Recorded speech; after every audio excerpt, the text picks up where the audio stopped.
In this guide, I'm going to show you guys how to register for Fantasy Premier League.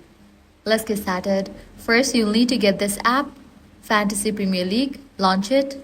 Now navigate to the Fantasy tab, then click on the option I need to register. Click on Continue.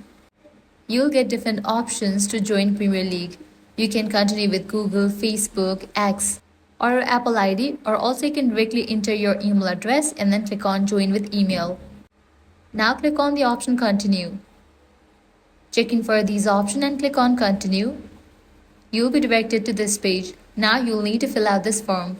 Type in your email address, first name, last name, date of birth, likewise select your gender. Now select your country, then type in the phone number and then checking for these options. Then click on the option Create an account. Account created, click on Continue. Now you can follow your favorite clubs. Here you can select your favorite club and then click on Next. Here follow your favorite players and click on Next.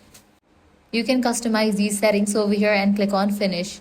And just with that, you have created your Fantasy Premier League account. So this is how you can easily register for Fantasy Premier League. If this guide helped you out, do not forget to like, share and subscribe.